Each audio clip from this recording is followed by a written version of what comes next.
Hey everybody, welcome back to Passions Podcast, the podcast where we talk about the soap opera Passions.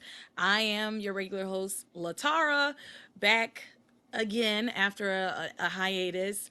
I don't have co-host today for several reasons, but I wanted to start this show by saying thank you to everybody for just the outpouring of love and support.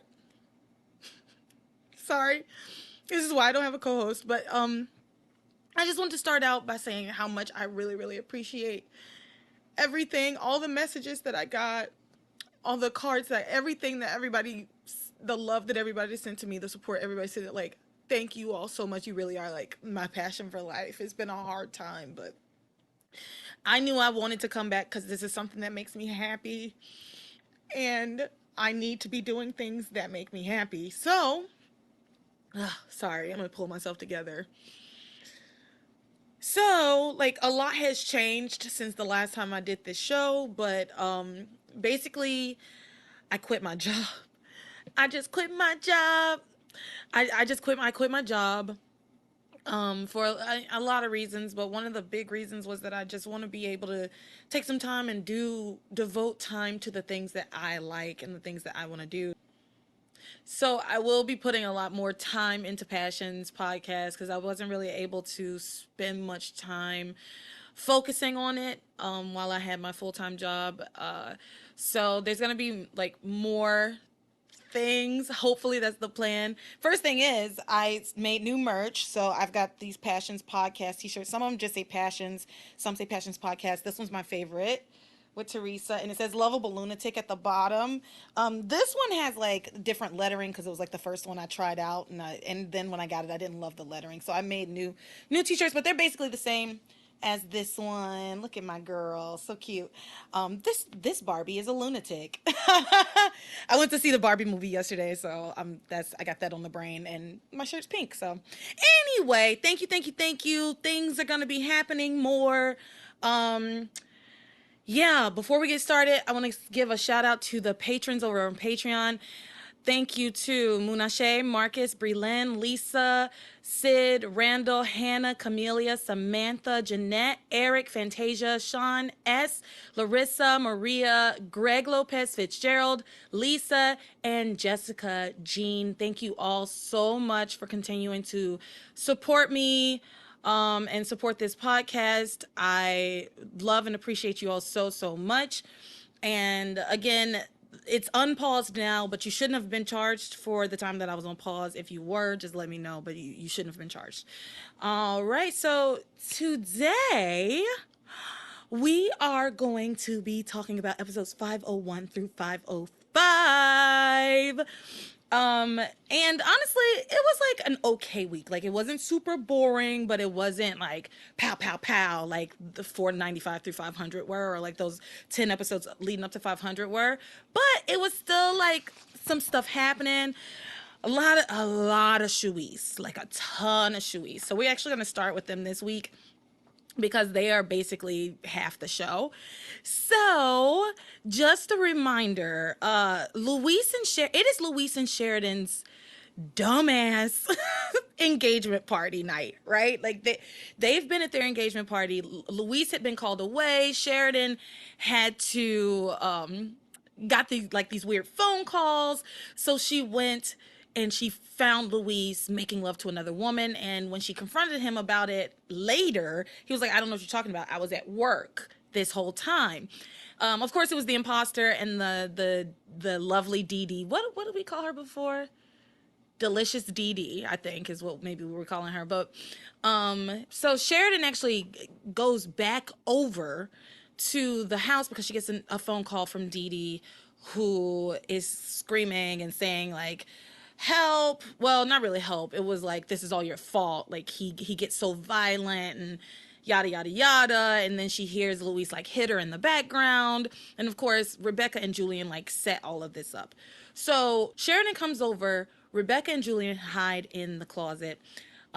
Sheridan comes in and she confronts Luis, this imposter Luis. They go back and forth, and that's where we pick it up this week. We pick it up where he calls her, the fake Luis calls Sheridan stupid and a gullible fool, and she says, "I never want to see your filthy, disgusting face ever again." And she marches to the door, opens the door, and there stands real Luis in the flesh. And she goes, "I can't believe it. There are two Louises." Which I loved. Like, she delivered it better than that, but it was very sensational. "I can't believe it." So there are two Louises. Rebecca and Julian are hiding in the closet, cowering and going like, "What the hell is Luis doing here?" As if, I mean, they should have seen this coming, I feel like. But whatever. They're goons. They're just a couple of goobers. They're goofy goobers. So Luis comes in, guns blazing, and he angrily questions this imposter. How did you get my face? Why would you do this to Sheridan and me? Why do you want to hurt us? I mean, it's just like question after question after question, and no space for an answer. Not that he's gonna get one, because this imposter answers no comment. Like, sir, you about to get your ass beat. Like, I need you to be a little bit more humble. But he says no comment at first, and then Luis questions him some more, and he says, "Well, what can I say? There's not a lot to do in Harmony. Just getting some thrills in Harmony. Just find it's just something to do." And Luis set notes, "Oh yeah, that's right. This has been going on for over a year." And then the imposter denies that he was the one on the wharf when he said, was on the phone, and Sheridan overheard him saying that he was just using Sheridan, which seems silly to me that he would even try to deny it at this point. Why would they believe you? You know, why would they believe you? But he's adamant that that was not him. And he's a good actor, so he's like putting on a show. He's like, "I just don't want to be accused of something I didn't do." As if you have any fucking honor, sir. You have, like, shut up. So, Luis works out that Dee Dee and this imposter did not just come up with this scheme out of the clear blue sky. Like, they didn't make this up. This wasn't them. And he asks them, "Who are you working for? Who put you up to this? Who paid you to do this?" And the guy's like, "I'll never tell," basically. And Luis just bum rushes him, jacks him up, attacks him. And Sheridan tries to stop him. Like, he lifts him up in the air, and Sheridan's like, "No, Luis, stop." And Luis like puts him back down. He turns to her. He's like, "I'm cool. I'm in control. I'm actually in control. There's just something I need to do." And he says it so calmly. And he turns around and just punches this dude right in the face, and he just falls to the floor. And so he knocks him out, and he peels that mask off of his face. And he's like, "Damn, this is a good mask. There's no way you paid for this. This had to cost a fortune." And he said, "And also, you have no motive. You don't know me. You don't know Sheridan. Why would you do this?" And he says, it's obvious who it was. It was Julian and Alistair. That's what Louis says. He says they're the clear culprits here. They're the only people who have the motive and the money to do something like this. And it turns out Sheridan, I can't remember exactly what it is that Sheridan said. I think Sheridan said something along the lines of, "You were right." And so we realize that this is a trap that Luis and Sheridan had actually set together. Because when you're watching it, it seems like Luis has gone back to work. He had to go into a stakeout, is what he said. So it looks like he had gone back to work, and that this all had worked out, and that he just decided to follow Sheridan. But it turns out that they set this plan together to figure this all out, which is smart cookies, a couple of smart cookies. So Luis tells the duo, Imposter and Dee Dee, that he wants the whole story. And then he says this. He says, "Give me the whole story, and then I'll decide if you live or die." You are a police officer. you're supposed to be the long arm of the law. I mean, then I'll decide if you live or die. I mean, this was rough. Like what they did to Sheridan and Louise is real fucked up, but that seems excessive. Die? Okay. Murder here? Okay. So he tries to get them to name the Cranes as the culprits. He tries to get them to say like the culprit, the Cranes are the ones who did it, but the imposter refuses. He says to confirm. He says to confirm something like that is worse than you killing me. Like they'll do far worse to me than anything you can do to me. And Dee Dee then starts to like she breaks. She's already been the weak link. I mean, I wouldn't call her the weak link because she's like just because she has a conscience, but she's already been like, why are we doing this to them? Like, what is this about? This is horrible. But she was going along with it because she needed the money. So she starts to plead and apologize, saying that she just really needed the money. You didn't deserve this. Nobody deserves something so horrible. What we've done to you is terrible. And she says they're really in love and they deserve to be together. And then the imposter threatens her, saying, "Shut up. Like, what do you think they'll do to you?" Right? And she's like, oh my gosh, you're right. If they're willing to do this to them, imagine what they'll do to me, basically. And she gets really scared, and Sheridan like begs her to do the right thing. She's like, come on, please, just say it, and Dee Dee refuses. She's too scared. Then Louise does this grandstanding about arresting this imposter. Well, you know what? It's not grandstanding. He should have arrested him. And I don't know why he didn't. Spoiler alert, he didn't arrest him. He never arrests this man. He grandstands. So I'm actually right. He grandstands about arresting him. He says, the imposter's like, what did I do? I didn't commit any crimes. You can't say I impersonated a police officer. I was never wearing the uniform. And Luis is like, what about stealing my identity? Which I think could stick. I think that could definitely stick. Identity theft, fraud. At the very, he hit Dee Dee. We know he hit her, so there's battery right there. I mean, we got some things to work with here, and you are a police officer. Throw the book at him. Throw the book at him. Come on, cop. So he tries to arrest him, but then he just punches him again. Just punches him in the face. And the imposter tries to escape, and so does Dee Dee. But Sheridan catches Dee Dee, and she says, don't even try it, girlie. I have a black belt in karate. And then she handcuffs her to the door. And so then the imposter manages to get a knife. I don't know where the knife came from. I don't know if he had it and he dropped it when he fell or something like that. But he pulls a knife and he threatens Louise, saying like, if you don't let me go, I'll kill you and her. And long story short, he fucks it all up and gets caught. And Sheridan karate chops Dee Dee at one point. Like it becomes like this big scuffle. And she's like really hi-ya karate. I think she says hi-ya. And karate chops Dee Dee like in the neck. Because Dee Dee tries to run away. So when during this whole scuffle, Julian and Rebecca are in the closet like terrified that they will be discovered, but they still haven't been discovered. But during this like fight, Louise takes the imposter and throws him into that closet door, and it smashes and all is revealed. Julian and Rebecca are in there, and they come on out of the closet. They come out of the closet, and Louise is livid.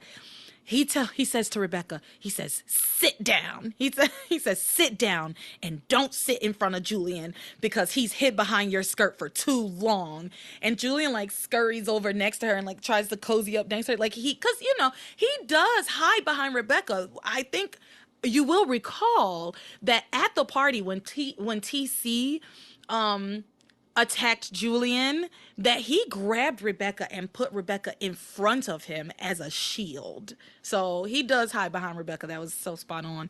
Hides behind her skirt, according to Louise. So then Sheridan and Louise just like admonish Julian and Rebecca for his crimes. Louise calls him twisted, tells him that his plan has backfired and he's gonna pay. You're gonna pay for this. Um, they just they chastise them like little kids and then just recap the whole plan, recap all the things that they had done, and it was like he should have just I don't know why he didn't just beat the shit out of Julian. I don't get that. I don't get it. I guess because Julian is rich and powerful. I guess, but it seems like you would have hit him, right? I know I probably would have, honestly. So Sheridan then reveals to the two of them that when they got back together the first time after the plan wasn't really working, and they went to the library to tell Julian and Rebecca that they had stayed together, that was all part of their plan, because she says, we knew that if we told you that we were still together, all we had to do was sit back and wait for you to hang yourselves, which is exactly what they did. So, Luis does start to rough Julian up. He picks him up and like shakes him. And Julian starts to beg for his life, saying he was just trying to protect it. I was just trying to protect my sister, and you would do the same for dear Teresa. And that like sets Luis off. He's like, the hell I would. He's like, I wouldn't have to do something like this, which he's absolutely right. He wouldn't need to do this kind of bullshit to protect Teresa. He would literally just have a conversation with her. Not that Teresa would listen, but still, it would never come to this for Louise, this type of deception. So Louise objects, says, I'm nothing like you at all. And so Julian was kind of trying to frame it as if he was trying to protect his sister from having to live like this life of a poor person and making a big mistake with the wrong man. But so Luis then says, I know that it must be killing you that I'm just a regular blue collar guy and that Sheridan's just going to have to live on my little cop salary. And I know that must be killing you, but I know that's not the reason that you did this. I know the real reason you did this. And the real reason you don't want me with Sheridan is because you don't want me getting close to what happened to my father. You don't want me to have access to the Crane Mansion and the grounds, and because once I have that, I'll have what I need to find out what happened to my father, and I'll be able to bury you and Alistair because I know the two of you had something to do with his disappearance. He's not wrong. He's right on the money on that. And so he says to Julian, because remember, Julian's begging for his life. He says, I'm not going to kill you, Julian, because after tonight, you'll wish I had. And then he says, I'm sparing you for Sheridan's sake. He says, I'll pretend like tonight never happened at all. And then he says, once I marry Sheridan, I'm going to be on you like white on rice. And once I get the proof that I need, I'm going to come down on you hard. That's what he says. And then he just lets the imposter and Dee Dee go. He just lets these two criminals just walk out the door. I, it's inexplicable. I don't know. I didn't get it. I don't understand it. If y'all can explain it to me, please do. Because the easier thing would just be to arrest them, have them put in jail, and then like Passions often does, never bring it up again. Right? Never bring it up again. But that's not what they did. I guess it gets to the same ending, right? We're never gonna bring it up again anyway. So, before letting Julian and Rebecca leave, Sheridan walks over to Julian and just slaps the shit out of him. She's like, no, you can't leave yet. And then she walks over to him and just slap right across the face. After she slaps him, she just berates him, saying, how dare you and father use my need for family against me? How dare you use my wish for love to almost cost me the only real love I've ever had? What did father do to you growing up to make you like this? Do you ever look in the mirror and wonder what you've become? Do you ever think of mother when you're doing these horrible, awful things? Like, she really went in on him. And Julian he was looking like a little child who was being admonished by his mother, who was being having the finger wagged at him, and felt he looked like he did feel guilty, especially when she brought up their mother. And then she says to him, "You can go back and tell father that your little plan had the opposite effect. I love Luis with all of my heart, and I'm even more determined now to spend the rest of my life with him, and there's nothing you can do to stop me." So then Rebecca and Julian leave, and Louise comforts Sheridan. They go back to the cottage. They congratulate themselves on a job well done, right? And Louise says to her, "Now there's nothing your family can do to tear us apart. They're losers." He calls them losers. He calls them losers. He says they're losers for not having you in their lives. I mean, it was sweet. It was also like, it was just kind of funny to me. They called them losers. Those losers. So while all that is happening inside of the cottage, we get a glimpse outside of a shadowy figure with a cigar. Might it be? Yes, it is. Alistair Crane has come back to Harmony. Now, we still don't see his face. We really just see his midsection, his torso and his hands. But it's definitely Alistair. And so he's lurking the grounds at this point. He's standing outside the cottage looking in through the window, and it's weird because he's a weird guy. He's a weird dude. Kind of like Elon Musk, just rich and fucking weird. So, and just wants to see the world burn.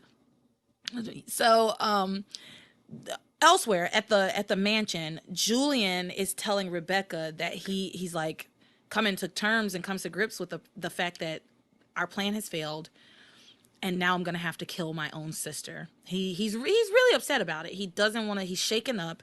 He doesn't want to have to do it. The fact that he's even conflicted about it tells you that he's a bad person, right? But also the fact that he's conflicted about it tells you that he's not as bad as you think he is. He's not as bad as Alistair, who is in no way conflicted about it. So he tells Rebecca he's gonna have to kill his own sister. He's a little shaken about it, and Rebecca attempts to console him, and he wonders if Alistair knows already that the plan didn't work. And then we hear the phone start to ring, like they're standing out in the hallway outside of the office area that they're usually in.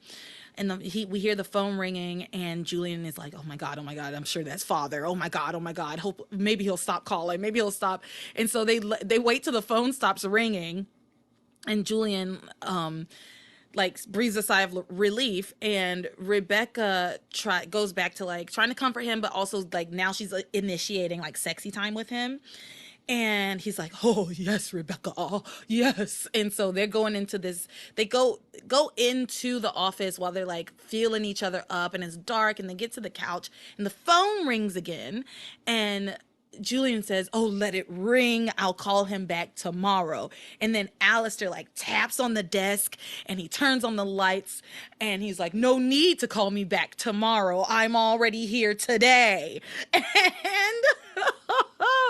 Julian, it was like watching a cat, like when cats get scared, like the way they like jump around, like the way they look when they jump. It was like that. He was a literal scaredy cat, or a figurative scaredy cat. But he really looked like a cat that had been frightened. And he's like, "Oh, father, when did you get here?" And he's like, I'm here. Don't worry about when I got here. But I see you fucked up again, Julian, basically. And then he says, "I'm here to clean up your mess, Julian. I'm here to clean up another one of your messes." Then Alistair goes in on Julian, admonishing him for being such an idiot. And then Rebecca is sitting there like listening to this, and she stops Alistair and says Now this was weird, and they could have left this out. I could have gone my entire life without knowing this information. Rebecca then inserts herself into the conversation and she says, "Oh, hello, Mr. Crane. I'm Rebecca. We've actually met before at Ivy and Julian's wedding. You may not remember, I was the maid of honor." And then he says, "Oh, I remember, Rebecca." And we cut to a flashback of him fucking her, like in a quickie stand up style, right before the wedding. I was like, I could have gone my entire life. So they're like, let me just, since I had to see it, I'm going to tell you about it. They're having like sex, right? And she like moans, "Oh, Alistair," and he grunts, "Call me Mr. Crane," as he's like pumping. Oh my God. Oh my God.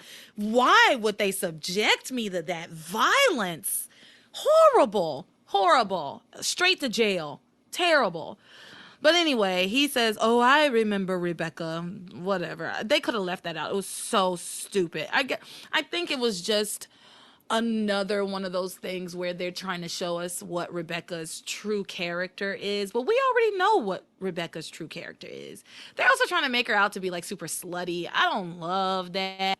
Like, I know that that's what she's supposed to be, but it just was not doing it for me. So anyway, so then after that little flashback, we come back to reality, and Alistair says he's worked up a new plan.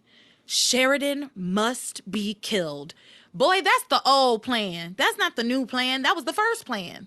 That was the first plan. Then Julian did his plans and all his other little shit that has always failed. And now we're back to plan A. Like, you were ready to kill Sheridan in episode 1. Stop acting like this is new. This is not new to you. You've been trying to murder your daughter for years at this point. It's ridiculous. So yeah, Sheridan must be killed is what Alistair says. He won't tell them what the plan is, though. He says just stay close and be ready for your instructions. Also, I should note that Rebecca tries to get up to leave and excuse herself from this conversation multiple times, and every time Alistair is like, "Bitch, you're in this now. Like, you're a part of this." I think at one point he says, "You're up to your neck in Sheridan's blood already, Rebecca." So yeah, you're up to your neck in Sheridan's blood already, Rebecca. Look at you. Look at what you have sunk to. And she's gonna keep on sinking. So later, after Alistair leaves and it's just Rebecca and Julian, Rebecca, rightfully so, questions Julian about what the hell happened to Martin. Why are y'all going to such great lengths to keep what happened to Martin a secret? Why would you be willing to kill Sheridan? Like, what happened to Martin? And Julian gets very somber. It's a very somber moment, and he tells Rebecca, "I cannot tell you." And she keeps pressing it. She's like, "Well, if I'm going to help you commit murder, I think I deserve to know." And he says, "If I told you, we would have to kill you too." Girl, get the fuck out of here. She's in too deep. She is in too deep. It's like, I don't feel sorry for Rebecca, but I wouldn't wish this situation on anybody. That's scary. If I told you, I'd have to kill you too, and this man is plotting to kill his sister with his father. A father and son duo are plotting to kill their daughter and sister respectively. Horrible, horrible. So the next morning, Alistair doubles down on wanting to kill Sheridan. Julian comes in like, "Hey, remember we talked about what we talked about last night? Are you sure we have to kill Sheridan? Like, isn't there another way? Isn't there something else we could do?"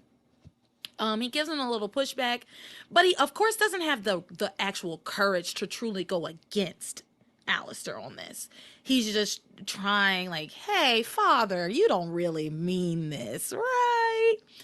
But Alice is like, "No, we have to kill Sheridan." So let's go back over to the cottage really quickly. Sheridan and has been up all night. Louise doesn't know. He gets up. He's in a good mood. He's shirtless. He's strutting through the house. Comes through. He's talking to her about breakfast. Like, do you want some eggs Benedict or something, something? And then he makes a joke about her not being able to cook.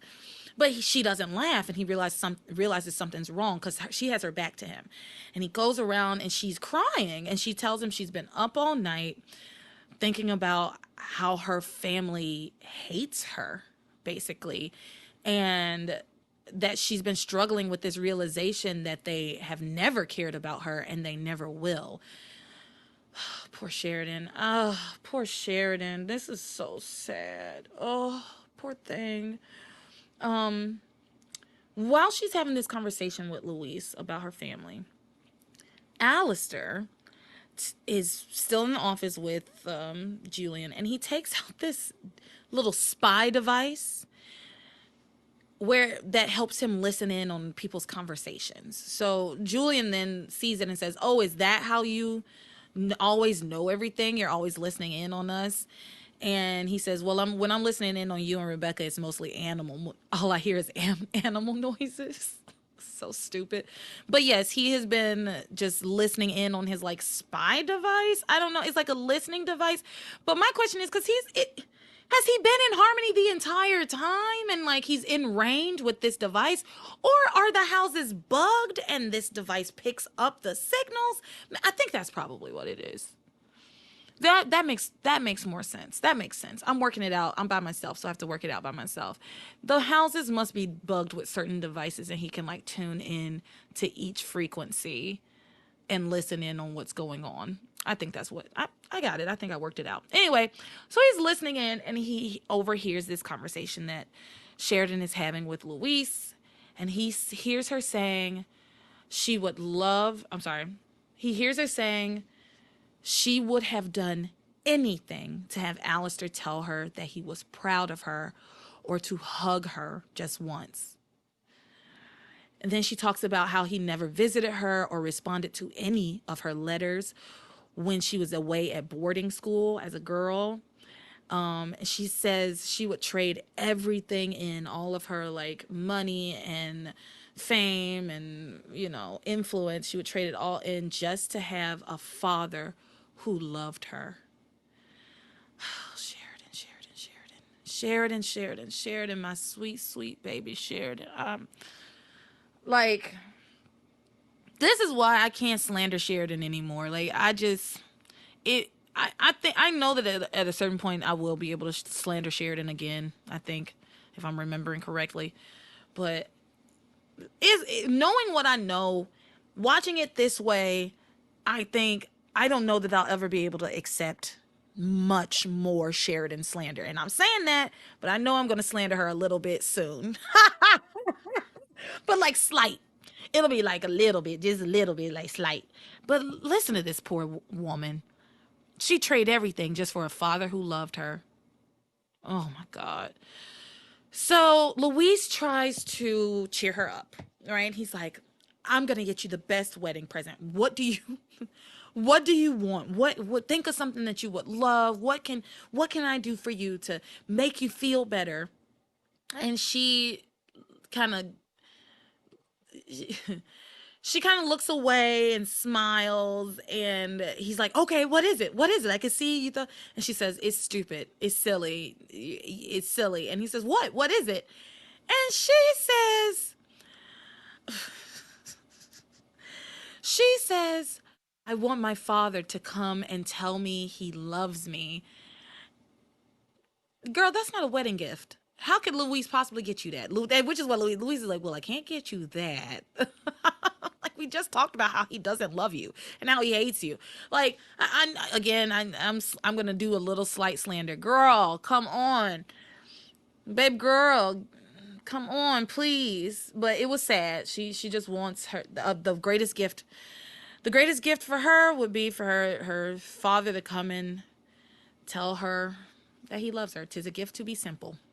So Alistair, upon hearing this, Alistair, upon hearing this, decides to use Sheridan's need for his love to drive Sheridan and Luis apart. That's what he says. We're gonna play on her emotions, and we're gonna use her need for our love and my love. Really, we're gonna use my her need for my love and my affection to drive a wedge between the two. So then Sheridan and Louise start talking about building a family and how they're gonna have kids. And this seems to perk Sheridan up some. Louise is happy. Like they're having a sweet conversation. You know, it's cute to like when you have a conversation with your partner about like how many kids do you think we'll have? And then she has a moment where she like perks up, or she has like this moment of like, you know, when you can see an idea or the wheel spinning in somebody's head. Well, she goes, maybe if I gave Alistair a grandson. What, girl? What? She, she says, maybe if I give Alistair a grandson, he'll come around. Good God, girl, get a grip. Get a grip. That's the extent of the slander I'm gonna give to Sheridan today. But like, come on, girl, come on. He has a grandson, Fox. Have you forgotten Fox Crane? He has one of those. He has grandchildren already that he hates and does not do anything for, really, beyond probably money. You know, they live off the family money, but yeah, grandchildren. And do you really think that he would be jumping for joy for a grandson whose last name is going to be Lopez Fitzgerald, not Crane? Like, Luis would never let his son's last name be Crane. So, girl, no, that ain't. He probably would not even acknowledge that child at all. Think, Sheridan. Use your brain. You have a black belt in karate, girl. You can fly helicopters and airplanes. Think. So anyway, Luis then leaves for work, and he's heading up the Simone hit and run investigation, y'all. And I had a thought once he said this about he's heading up the investigation. And I remember, oh, Alistair just got to town. What if it was Alistair that hit Simone? Like maybe he wasn't driving, but maybe he was in the car that hit her and he was like, just drive. Huh? Huh? Like we could see Alistair doing that, right? I mean, I could see him hitting her with his car himself, but he doesn't drive his own car. Like I'm sure he's being chauffeured around in like a town car. And do y'all think that it's Alistair that did the hit and run? Because I think so. I think so. I don't know. I don't know. So anyway, we end this week with Shawise, where Sheridan is stunned when Alistair walks into the cottage and says to her, Sheridan, let your father give you a hug. It's been so long.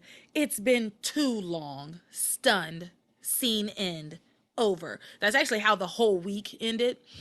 But yeah, that's Sheridan and Luis this week. I'm interested to see what they do, what bullshit they come up with to ruin these people's lives. And honestly, y'all, let me know, please. Do y'all think that Alistair did this? I think so. I think so. Cause do we ever get to the bottom of who hit Simone? I don't know if we do. Okay. Moving right along, we're gonna move into our troubled marriages portion of the podcast. There wasn't too much here. Um, we'll quickly talk about TC and Eve because they come up again at the hospital, and I put all of the hospital stuff in with magic, and you will know why once we get there.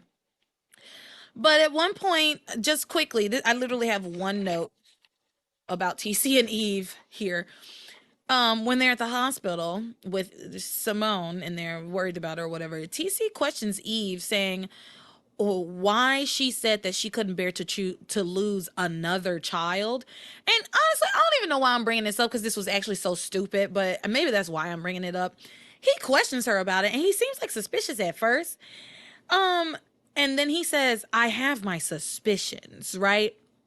And then he immediately she doesn't answer. She doesn't even begin to answer. He goes, you get so personally involved with your patients that when they lose a baby, it feels like you're losing a baby of your own. If what? And I wrote, if that's what you think, then why even ask the question? It was just so stupid. I don't like TC. And that's all I got to say about them for right now. Okay. Sam, Grace, and Ivy. Ivy Crane. So we pick up where Grace is talking to Jessica at Tabitha's house where they're staying because their house was sucked to hell, remember? And she's talking to Jessica about her marital woes. It's like Jessica's like 15. Why are you confiding in your child about these very large things in your marriage, especially like about infidelity? Like this whole thing is about your husband's alleged infidelity at this point, right? Like he kissed Ivy at the party and all of this stuff. Anyway, Grace decides that she's gonna go to the station and try and work things out with Sam. Jessica's very excited about it because Grace has decided it's been too long. She's ready to forgive her husband and move on.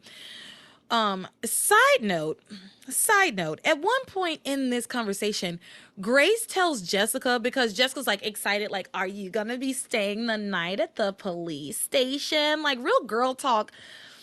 I don't know, between this mother and daughter that just felt odd to me, but maybe I'm just whatever. So Grace looks at her and she's like, "You just make sure you're up in time to open up the shop and serve breakfast at the B&B." Poor Jessica. She is just a child worker. Like they just worked it. That baby has no life outside of the shop, the B&B, and giving advice to her mama. Bless her little heart. But that's not important. It's just a side note, something I picked up. Anyway, so at the station, Sam is sleeping and he's dreaming of Grace. He's dreaming of Grace and making love to Grace. And then Ivy shows up, gets naked, and climbs into bed with this man. And she starts to kiss him, and he's going, "Oh, Grace, oh, Grace." And she says, "No, Sam, it's me, the woman. I'm the woman you love. It's me, Ivy." And she's kissing him while he's asleep, assaulting him. Let's be clear. Let's be clear.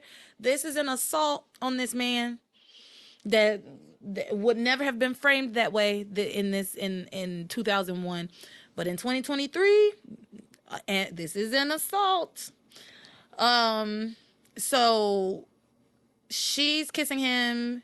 He wakes up and realizes it's Ivy, and he hops out of bed. He jumps up like a cat, just like Julian. He's like, "Ivy, what are you doing here? I've told you over and over again, I love my wife." They fight. They do the same thing back and forth of, "No, Sam, you love me. No, I don't love you. I love Grace. I keep telling you, please leave me alone."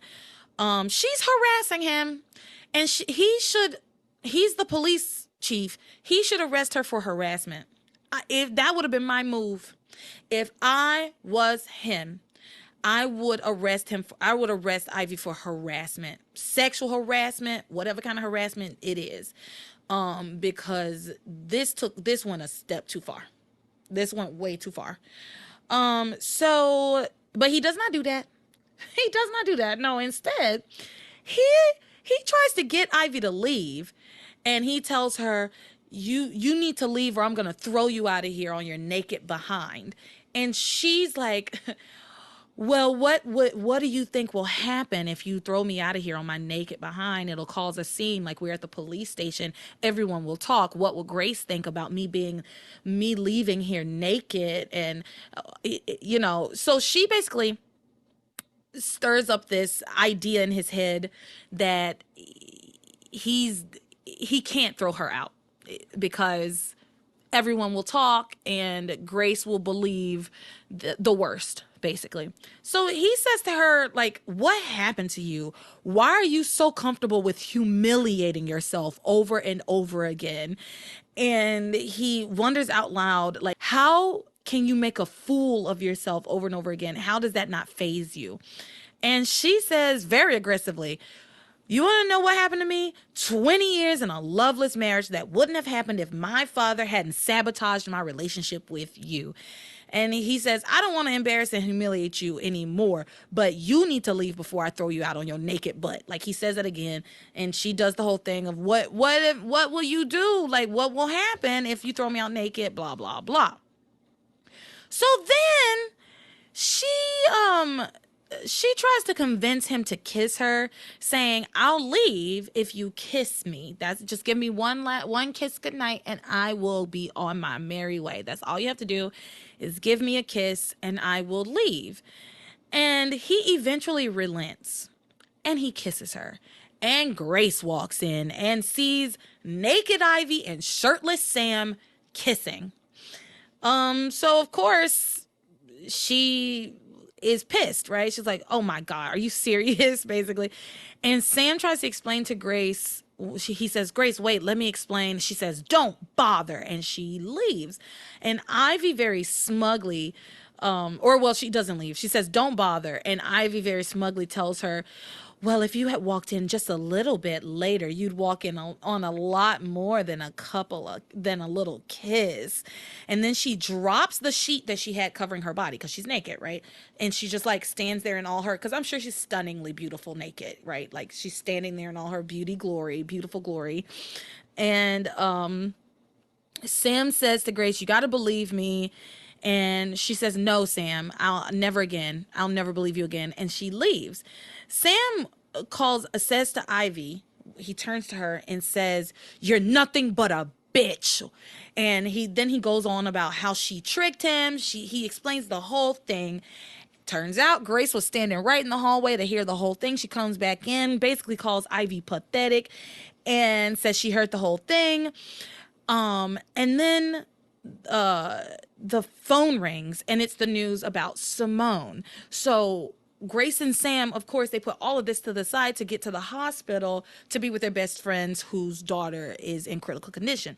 So they get dressed and head over to the hospital. Sam gets dressed because Grace is already dressed, right? And so Grace is left alone with naked Ivy, and Grace calls her pathetic and tells her to get dressed. Ivy, of course, kind of turns the tables on her, and she says, you're the one who walked in on your husband kissing another woman. Who's the pathetic one here, Grace? She knows how to play mind games. She is the Regina George of Harmony for sure. She knows how to play with the girls' minds. So Grace then tells Ivy, I've decided to fight for my husband and you are no match for me. She said, you have miscalculated, basically. Grace tells her that her first mistake is you actually don't know anything about me or Sam. And then she says, your second mistake is that I don't have to fight nearly as hard for Sam because I'm already married to him, sweetheart. I wear his ring. Okay, Grace. Go off, Grace. Go off, Grace. I'm here for it. I like spicy Grace. I love spicy tomato soup Grace. I do. And so then Sam comes back and tells Ivy to get on out of here. You get out of here. You get the hell out of here. And then Sam and Grace leave for the hospital. Ivy, of course, has no intention of giving up Sam. They go to the hospital, and Sam and Grace, they just work everything out. They decide they want to stay together at the hospital. Then later they go back to the police station and they sleep together. Like they're back together again, happy family. So the next morning, Ivy goes to the secret spot in the park where she used to leave notes for Sam, and she writes him a note. All the same things she's been saying. I know you love me. A love like ours could never die. Yada, yada, yada. Can't wait for us to be back together. Pilar finds her in the park, and then the two of them have their very typical conversation where Pilar says, how could you do this? Sam is married to Grace. This is wrong. Ivy says, I had him first. He's mine. He loves me. I know he loves me. Yada, yada, yada, yada. And Pilar implores her to give up on Sam, and of course she says no. She says the important thing here is that Ivy says to Pilar, the longer Grace keeps Sam out of her bed, the better chance I have of getting him into mine. Cut to Sam and Grace in bed together. So sorry, Ivy. That's you gonna have to take this L right now, girl. Take the L. So Sam and Grace are in bed together. They're talking about how they don't want to live apart anymore. Grace says that it's too crowded at Tabitha's house, and she doesn't want to be like a bad guest to have Sam come stay with them. But I don't know if it would be that big of a deal. Like you would just stay in the room. Sam would just stay in the room with you, and Jessica and Charity would still stay in the room that they're in together, and Kay would continue to stay where she is over at Miguel's house. But I also understand her not wanting to be too much of a nuisance for Tabitha. But here's the thing. Y'all own I keep wanting to say Airbnb, but Airbnb did not exist in 2001. Y'all own a bed and breakfast. Why not the next time somebody checks out of the bed and breakfast, set that room aside for you and your, like, set a room aside for you, set a room aside for the girls. I don't know how many rooms are at the bed and breakfast, but you could at least set aside 2 rooms, or even just one room for you and Sam, and the girls can continue staying wherever they are. Y'all own a whole bed and breakfast. Anyway, they start talking about renting a house because remember, their home has been sucked to hell. So they're like, we should rent a house, and they're excited to get their whole family back under one roof. So then Ivy shows up to the police station to get her clothes, allegedly, but it's really there. She's just there to bother Sam some more. But she is very shocked to find Sam and Grace there together, that they've and have obviously spent the night together. Grace tells her, yes, we are back together. And Ivy says she doesn't believe it. She's like, I don't believe it. You love me, Sam. Girl, he has been telling you for over a year that he does not. Now, whether he does or not is debatable, right? We can debate that all day. But the man has been saying it a lot. And he has protested a lot against you.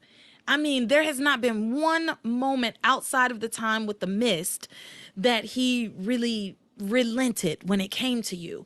That he just has never really faltered in saying, I love my wife, stay away from me, you bitch. I mean, he hasn't. He's kissed her a lot. I don't know. I guess you could look at it in multiple ways, but she really has been pushing him a lot, and he has been telling her no a ton. So the fact that she goes, I don't believe it, is just ridiculous to me. But she does. She says, I don't believe it. You love me, Sam. And then Grace tells her, she says, Sam's love for me was stronger than any of your tricks. And now looking at you, I actually feel sorry for you. You're all alone. Okay. Ivy stands there speechless. She doesn't really have anything to say. And then she finally says, I know when I've lost. I know when I'm done. I know when it's time to go. Do you? Do you know when it's time to go? Baby, you have really overstayed your welcome for a long time. Do you know when you've lost? Oh, Lord, Ivy. So, she leaves. And she goes back to their little secret spot in the park where she left that note for him, grabs the note, sobs, is crying. And she says, it's all over. I really lost him. But far, far away, a mysterious man who is a photographer, he's on some island, on assignment on some island, is looking through some magazines because he thought that maybe some of his work would be in them, and he comes across an article about the Hell House being sucked to hell, and he sees a picture of Grace, and he is like, oh my God, Grace. He clearly recognizes this woman, and then he books a trip to Harmony. He's on his way to Harmony, so we'll find out who he is. I know who he is. But we'll find out together. All right, so that's that. Moving right along, people. Man, you know what? I'm so happy to be back. Like, I'm enjoying it, even though I don't have anybody to talk to about it, which hopefully next week I will. I'm enjoying this. I needed to get back into the groove, and yeah, I'm having fun. We're just We're just freestyling, having a good time. I'm enjoying it, talking about passions. All right. So, we're going to talk about these faded couples and then we're going to move right into Magic and the hospital and Simone and all of that. So, there's not a lot with them. There's not a ton with the faded couples that much, especially with Teresa, Ethan, and Gwen. There's just hardly anything. Let's start with Teresa and Ethan and Gwen. So, actually, there's something here. Ethan gives Teresa an engagement ring. Sweet. And they discuss Shawise and the recap of all the things that had happened that night. Ethan talks about how he's like, yeah, Luis would never keep a secret any more than you would, Teresa. There is so much heavy handed talk about secrets in their, and specifically in their storyline. There, I mean, it's unbelievable. Like, this fucking dude won't shut the fuck up about secrets. Yeah, that's what happens when you keep secrets. You would never keep a secret from me, would you, Teresa? I'm really glad you and I don't have any secrets together, Teresa. I mean, it's constant. Every time this man comes on screen, he's talking about secrets. And he's so annoying. Anyway, so, they talk about secrets, and later, Pilar comes in. They bring Pilar up to speed on what happened with Ethan and no, I'm sorry. They bring Pilar up to speed on what happened with Shawise, and then again, just lots of heavy-handed allusions to secrets that ruin relationships. Ethan says, I hate secrets so much, and anyone who keeps them. Everybody keeps secrets, Ethan. Every single body keeps secrets. I'm sure you keeping a secret about the dudes you probably hooked up with at boarding school. Y'all were experimenting. I know it. I know you keeping some kind of secret. And secrets aren't necessarily malicious. It's just stuff that you don't have to tell anybody else.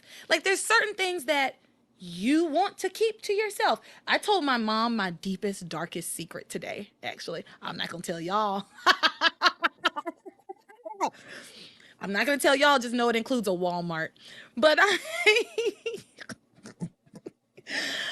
like, it's not. I'm not like, if I get married to somebody and I don't tell them this thing about the Walmart, it's not a big deal.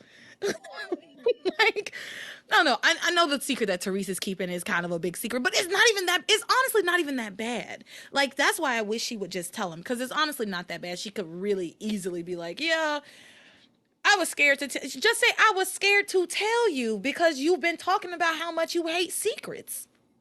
And I knew this information. I was just trying to wait for the right time to tell you. Anyway, Pilar, Ethan goes into the kitchen for something, and Pilar tells Teresa, like, you have to tell him your relationship's gonna be ruined if it ever comes out, yada yada yada. Teresa tells her, yeah, it has been weird because she tells her, yeah, I can't tell him anymore because I have now lied to him, because when the tabloid reporter asked her about Ethan's paternity and everything when they were in the maze, um Gwen asked her point blank, did you know about Ethan's paternity before the tabloid came out? And she said no to Gwen. But again, that just happened. Right now you have the opportunity to just be like, hey, you remember when we were in the maze and I said that I didn't know, but actually I did know. And I had just been waiting for the right time to tell you, but then the tabloid came out and I'm sorry. I think it's doable. I think it's doable, but she is 18. She's a child.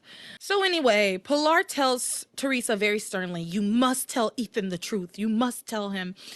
And of course, Ethan overhears Pilar saying this and he comes out, oh, what does your mother want you to tell me, Teresa? What do you need to tell me? I can't stand him. So he sits down to hear what Teresa has to tell him, but the phone rings. And it's Miguel telling Pilar about it's Miguel, and Pilar is so surprised that he's not at home. This lady never knows where her kids are. She's like, Miguel, I thought you were asleep in Luis's room. Like, lady, come on. So he's calling to tell her about Simone and that they're at the hospital. So of course, as soon as this information is told to Teresa and Ethan, they run off to the hospital without having this conversation. Ethan says, "Oh, what was it that you wanted to tell me?" And she says, "We'll talk about it later. This is more important." So they run off to the hospital where they comfort Chad and Whitney. Elsewhere, Gwen is like very anxious. This poor actress never acts with anybody else. She, except for Rebecca. She has like a couple of scenes with Rebecca, and honestly, that's them throwing her a bone because the conversations she has with Rebecca are unnecessary. Because all of her action, what little action she does by herself. So Gwen has a conversation with her mom, and then she doesn't listen to her mom, and she calls the tabloid reporter and anonymously anonymously and she anonymously tells them that Teresa Lopez Fitzgerald is the person who sent the email about Ethan's paternity. And they are gonna run with it. They're gonna check it out and run the story. So it's just a matter of time before that comes out. So let's talk about Chad and Whitney. Chad and Whitney are grappling with the fact that they feel that it's their fault that Simone got hit by the car. They believe, and they are correct actually, that well, it's not their fault. She was delusional. But but their version of the events is correct. She did see them kissing. She did get upset. She did walk out into the street and get hit. So they're grappling with their guilt, thinking that this all is their fault. And Whitney goes in to talk to Simone and holds her hand. Simone is unconscious. Like, she's alive, but it's touch and go. That, according to the doctors, like, she might not make it. They're like, say your goodbyes because this might be it, kind of thing. Whitney grabs her hand, is tearfully telling her, bargaining, basically saying, I'm so sorry. And if you just wake up, I'll never see Chad again. He's all yours. He's out of my life. I promise you, just wake up. Please wake up. I'll never see him. He'll be out of my life forever. Simone then squeezes Whitney's hand, which gives the family hope. But the doctors say it was just an anomaly. There has been no change with her state. So then Whitney tells Teresa, when Teresa comes to the hospital, she tells Teresa about her theory that this is all her fault, and because Simone saw her and Chad kissing, and she tells her that she promised that she would give up Chad. And Teresa says, "Oh, honey, you can't keep that promise. You and Chad love each other. True love, true first love. Like, this is a beautiful thing. You can't just give it up." And Whitney says, "My sister's life is way more important than my love life." And I get that. I get it. You know what? I'm not even going to fault Whitney for this. Like, I'm not even going to fault Whitney for this. I'm sorry.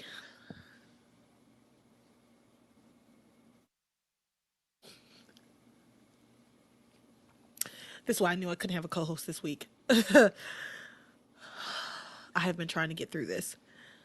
Okay. I cannot fault Whitney for this because, yeah, yeah, everything's more important. You bargain. You say, like, I'll give it all up. I'll give this back. I'll do whatever it takes if I can just have my sister back. And her life is more important. Her life is more important, and I get it. I think under old circumstances, I probably been like, okay, Whitney, girl, this is not, like, come on, it's not your fault, this isn't, and this doesn't change anything. But that emotion is very real. That bargaining emotion is very, very real. And so yeah, okay, I'm on board. You'll give up Chad if you can get your sister back, and you'll stick to it. Fine, fine. So, sorry. So elsewhere, Chad is having a similar conversation with Ethan, saying that he regrets not telling Simone and letting her down gently when he had the chance. And he says if she dies, he'll feel responsible. And then Simone like gets worse, and the alarms start going off, and I guess she's like coding, and they have to use the defibrillator, and they're like clear, and they have to try to bring her back. They manage to stabilize her, but she's not out of the woods. Like, she's in very bad shape according to the doctors. Whitney then talks to Chad, and she breaks up with him. She tells him, I can't be with you anymore. I promised Simone that I would give you up, and that's exactly what I'm gonna do. Chad pleads with her. Like, they do a lot of back and forth for a long time. It's really emotional. They're crying. Both of them are crying. Chad doesn't want to break up. He's like, no, this is ridiculous. I've it's too hard to find something so real like this. And we mean too much to each other. I love you, and I know you love me, and I can't let you go. And then all of this leads to a kiss. It's a very beautiful, very passionate kiss. He pulls back and he's like, that kiss told me everything I needed to know. He's in denial, honestly. He doesn't want to let her talk because he knows that once she speaks, she's going to say, no, we're not. I'm standing on firm on my decision. So he says to her, like, don't speak. Basically, I'm going to go get us some coffees, and I love you. And that kiss was so special. So I know it means that we're going to be together, basically. And once he leaves, she says that kiss was so special, but it was so special because I knew it was the last time we would ever kiss. Poor Whitney, poor Chad. I feel really bad for both of them. I feel really bad for both of them on this, because I do understand where Whitney is coming from, and I also understand where Chad's coming from. Like, then neither of them are wrong. They're both right in the situation. So yeah, there's no easy answer here. All right, so that is that. Let's go on and get into magic. We pick up with all the kids at the hospital. Charity comes in hot. Like, we come in hot on this week. Charity confronts Kay about finding her and Miguel in bed together. She's like, why were you in bed with Miguel? And Kay deflects, saying, she's like, Simone is so much more important than this right now. And then she says, and everybody knows that you and Miguel are in love, and that basically she says, I'm no threat to your relationship. Everybody knows you're in love, and no, Miguel would never even look at another girl. But she doesn't explain why they were in bed together. And I mean, the reason they were in bed together is because Kay had tricked him into being in bed with her. Like, he didn't want to be there, but she like faked cried and begged him to like hold her till she fell asleep. So then Father Lonigan shows up, and he checks in on his soulless creature, Kay. He's like, hey, soulless creature, how you doing?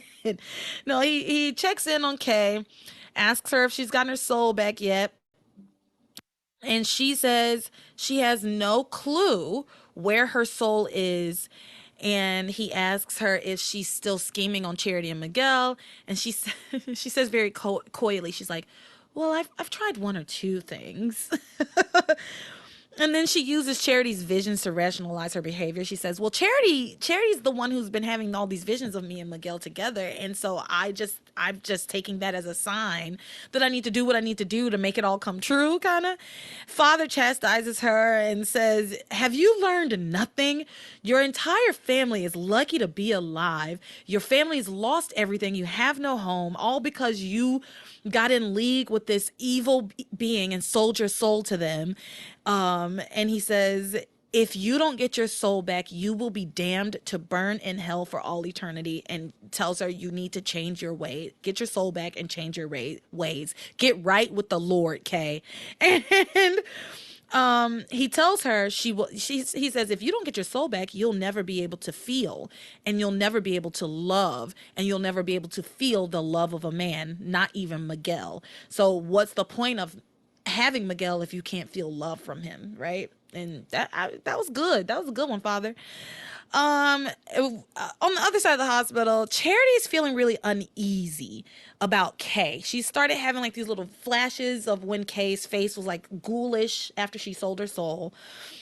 She's seeing little things, little glimpses of when they were in hell, when she was in hell, and like she can see that Kay like didn't help her. She's starting to remember certain things, right? And so she asks Reese about his all the research he had been doing into the occult and about evil spirits and stuff. And she says, "Did your research turn up anything about people without souls?" And he says, and I quote, "Yeah, there was this one website all about soulless people." God, I love this show. There was this one website all about soulless people. So let's go to this one stop shop so we can learn all about people without souls. So he offers to show it to her on one of the hospital computers. They find like a computer lab, I guess. And then she starts reading about people without souls, and it describes all of the things that Kay has been afflicted with lately. It says that people without souls are always cold, that they can't cry or show emotions, which they've been saying that Kay can't show emotion, but I've been seeing some emotion from this girl. But anyway, they can't cry or show emotion, and they can't like go into a church, and sometimes they take the shape of a monster. And then Charity remembers that Kay could have helped her out of hell and she didn't, which I don't know if Kay could have helped her out of hell. I think Kay would have gotten pulled into, like, if Kay, like Kay stood there. Kay definitely stood there while Charity got dragged to hell. But what would have happened? I mean, Miguel went in there to try to get her, grabbed her, couldn't get back out. He got dragged to hell. She stood there. Yes, what was she supposed to do? Go to hell for you? Uh, like, I mean, I know that Kay did what Kay did so that Charity would be dragged to hell. Well, she didn't. In her defense, she did not know that that was what was going to happen to, to Charity. I don't know why I'm rationalizing this shit. It was horrible.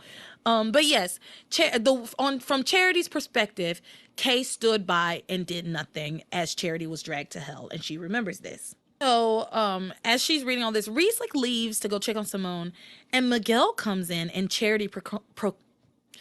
Miguel comes in, and Charity proclaims, "Kay doesn't have a soul." That's what she says. That's just like the first thing out of her mouth to Miguel, not like, "Hey, babe, hey, come here, like let me show you this interesting thing." No, Kay doesn't have a soul. Miguel, of course, is like, "What are you saying, sweetheart? Are you just tired? I think you're just tired. I think you need a. Do you need a nap? Does baby need a nap?" No, he doesn't actually tell her she's tired, but he says he can't believe it, and he says like, "Why would you say that?" Charity says, "I'm gonna prove it. I'm going to prove that Kay doesn't have a soul." And then she just proceeds to show him the website.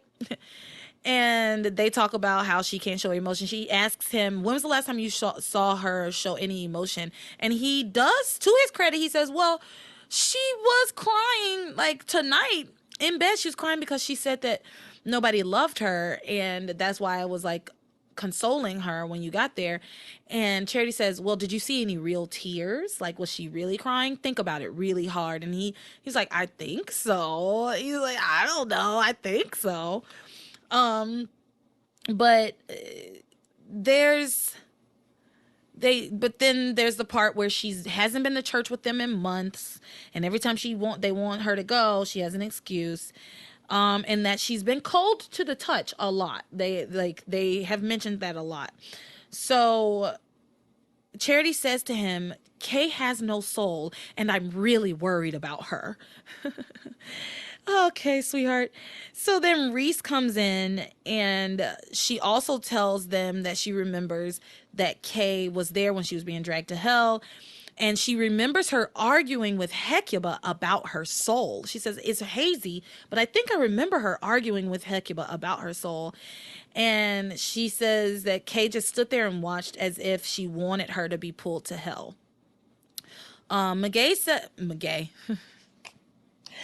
Miguel says he wants to believe her, but can't understand why Kay would want to hurt her own cousin. She's your cousin. She loves you.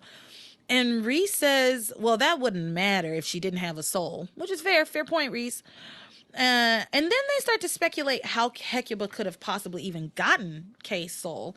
And at this point, they decide to just go talk to Kay about it to get to the bottom of things. Remember that Simone has just gotten hit by a car and is like on her deathbed, and this is like the conversation that these fucking kids are having. Charity.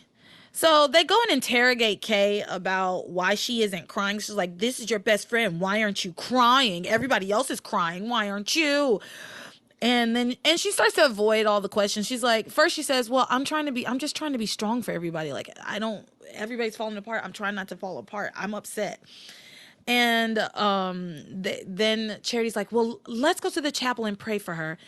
And Kay says, "No, I want to be here just in case anything changes." And then that's when Charity looks at Miguel and goes, "I think I was right." And Kay's like, "Right about what? What are you talking about?" And Miguel asks her outright, "Do you have a soul, or are you a soulless being?" Oh my God, these children. "Do you have a soul, or are you a soulless being?" She calls the claim ridiculous. She's like, "You guys are being ridiculous. You've been watching too much Buffy." And then she fakes some emotion and some outrage. She starts to kind of cry and runs off. And Miguel and Reese go after her and to comfort her. Charity then talks to Father Lonigan because she's not convinced. Miguel and Reese both feel bad that they made her feel bad, so they run after her to comfort her. Charity's like, I ain't buying it. That's some bullshit. So she goes over to talk to Father Lonigan, and she asks him, "Father, how could I prove without a shadow of a doubt that someone doesn't have a soul?" And he says to Charity, "Who are you talking about?" And he says, I'm sorry. And he says to Charity, "Who are you talking about?" And she says, "I have reason to believe that my cousin Kay doesn't have her soul anymore." And he says to her, "Charity, you're a good person. I would think," basically he says, "I would think you would want to help a person who doesn't have a soul." And she says, "You're right, Father. I should be trying to help, not expose Kay. How can I help? How can I help?" And he tells her, "Pray. Pray for your cousin. Pray that she gets her soul back. If that's what you really believe, pray for your cousin." So she goes to the chapel to pray. Meanwhile, Lord Jesus, Lord, we got to talk about Timmy and Tabitha. We're almost at the end here. I don't know how long we've been going, but we're almost at the very, very end.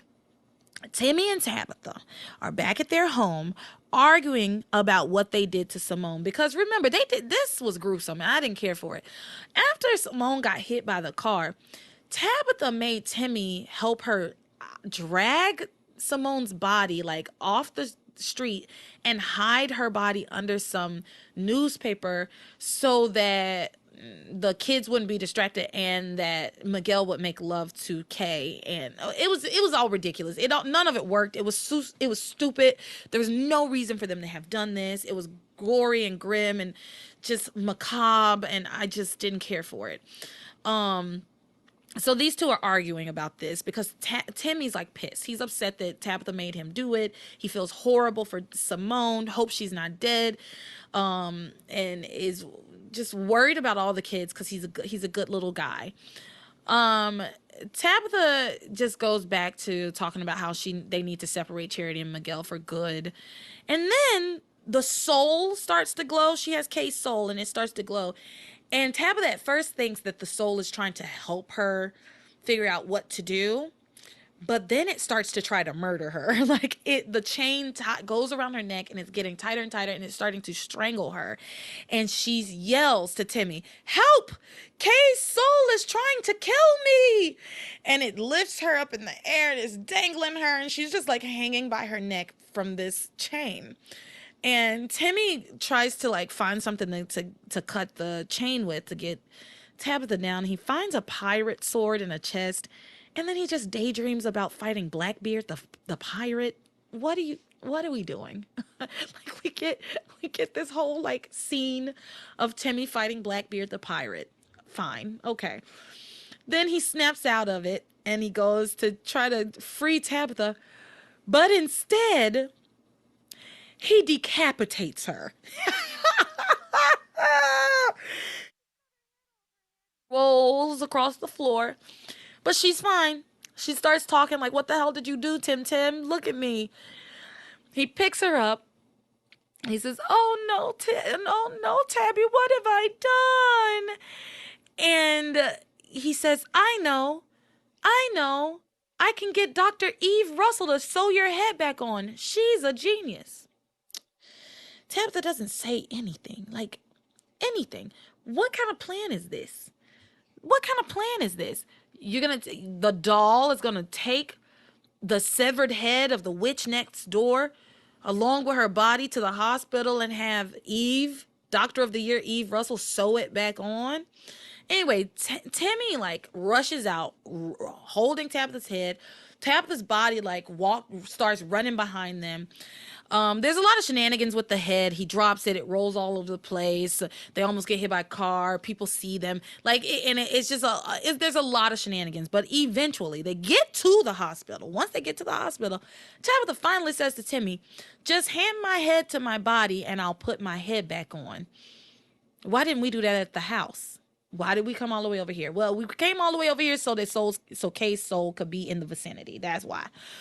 But like for writing purposes, but narratively it doesn't make any sense.